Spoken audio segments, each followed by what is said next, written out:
ಬೆಳಗಾವಿ ಜಿಲ್ಲೆಯಲ್ಲಿ ನಿರಂತರವಾಗಿ ಮಳೆ ಆಗುತ್ತಾ ಇದೆ. ಅದರಲ್ಲೂ ಕೆಲವು ಭಾಗಗಳಲ್ಲಿ ಅಂದರೆ ಸವದತ್ತಿ ತಾಲೂಕಿನಾದ್ಯಂತ ಸಿಕ್ಕಾಪಟ್ಟೆ ಮಳೆ ಸುರಿದಿದೆ. ನೋಡ್ತಾ ಇದ್ದೀವಿ, ಯಾವುದೋ ಈಶಾನ್ಯ ರಾಜ್ಯ ಅಂತ ಅನ್ನಿಸ್ತಾ ಇದೆ ನಮಗೆ.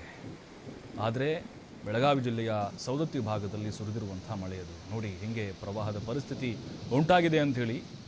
ಇನ್ನು ಜಮೀನುಗಳಂತೂ ಕಂಪ್ಲೀಟ್ ಆಗಿ ಕೆರೆಯಂತಾಗಿದ್ದಾವೆ, ರಸ್ತೆಗಳು ನದಿಯಂತಾಗಿದ್ದಾವೆ. ವಾಹನ ಸವಾರರು ಪರದಾಡಿದ್ದಾರೆ. ಎಲ್ಲಿ ತಗ್ಗು ಇದೆ, ಎಲ್ಲಿ ಗುಂಡಿ ಇದೆ, ಎಲ್ಲಿ ಜಮೀನಿದೆ, ಎಲ್ಲಿ ರಸ್ತೆ ಇದೆ ಅನ್ನೋದು ಗೊತ್ತಾಗ್ತಾ ಇಲ್ಲ.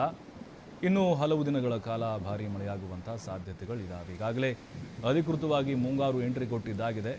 ಬಟ್ ಈ ಥರದ ಮಳೆ ಬೆಳಗಾವಿಯಲ್ಲಿ ಕಳೆದ ಹಲವು ದಿನಗಳಿಂದ ನಾವು ನೋಡಿದ್ರೆ ಆಗಿರಲಿಲ್ಲ.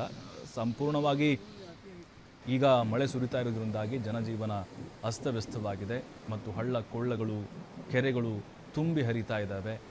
ಅದರ ಜೊತೆಗೆ ಜಮೀನುಗಳಂತೂ ನಾವು ಕೇಳಲೇಬಾರ್ದು. ಅಲ್ಲಿ ಜಮೀನೇ ಇಲ್ಲ ಅನ್ನುವಂಥ ಪರಿಸ್ಥಿತಿ ನಿರ್ಮಾಣ ಆಗಿಬಿಟ್ಟಿದೆ. ರಸ್ತೆಗಳೆಲ್ಲವೂ ಕೂಡ ಈಗ ಸಂಪರ್ಕವನ್ನು ಕಡಿತಗೊಂಡಿದೆ. ಜೊತೆಗೆ ಸಣ್ಣ ಪುಟ್ಟ ಸೇತುವೆಗಳೇನಿದ್ದಾವೆ ಕೆಳಹಂತದ್ದು ಎಲ್ಲವೂ ಸಂಪೂರ್ಣವಾಗಿ ಈಗ ಮುಳುಗಡೆ ಆಗಿದ್ದಾವೆ. ಹಲವು ಭಾಗಗಳಲ್ಲಿ ವಿದ್ಯುತ್ ವ್ಯತ್ಯಯ ಉಂಟಾಗಿದೆ. ಜನಜೀವನ ಈಗ ಅಸ್ತವ್ಯಸ್ತವಾಗಿದೆ.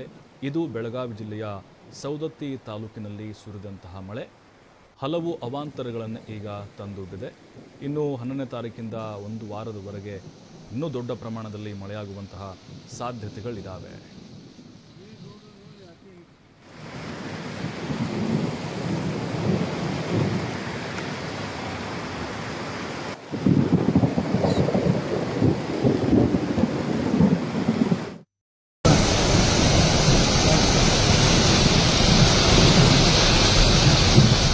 रोड याते